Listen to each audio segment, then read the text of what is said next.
ఒకరోజు బ్రహ్మదేవుని భార్య ఒక చిలకని బాగా ఇష్టంగా పెంచుతుంటే లాస్ట్కి ఆ చిలక చాలా ఆరోగ్యం బాగోలే, అనారోగ్యంతో ఉంది. అప్పుడు ఒక వైద్యుడిని తీసుకొచ్చి చూపిస్తే ఈ చిలక చివరి రోజుల్లో ఉంది, ఇక ఈ చిలక బతకదు అని ఆ వైద్యుడు చెబుతాడు. చెప్పంగానే ఆ బ్రహ్మదేవుడు భార్య బాగా ఏడిచి ఆయన అడిగిద్ది, నాకు వీల్లేదు, ఆ చిలక కావాల్సిందే, లేదంటే ఆ చిలకతో పాటు నేను కూడా చనిపోతాను అని బాగా ఏడిచిద్ది. సరే అయితే విష్ణుమూర్తిని సలహా అడుగుదాం అని చెప్పి ఈ బ్రహ్మదేవుడు భార్య ఈయన ఆ చిలకను తీసుకుని విష్ణుమూర్తి దగ్గరికి వెళ్ళారు. ఆ విష్ణుమూర్తి అంటాడు, నాదేముంది, ప్రాణం పోసేది తీసేది శివయ్య తండ్రి, ఆయన అడుగుదాం అంటారు.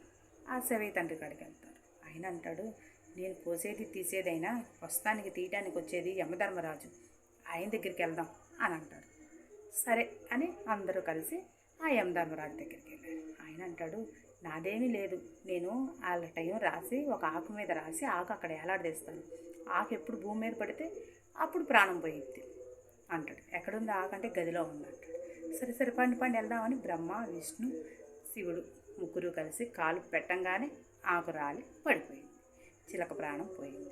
అయితే ఆకు మీద ఏముంది అని చూస్తే బ్రహ్మ విష్ణు మహేశ్వరులు ముగ్గురు ఎప్పుడొచ్చి కాలు పెడతారో ఈ గదిలో అప్పుడే ఆ చిలక ప్రాణం పోను అని రాసింది.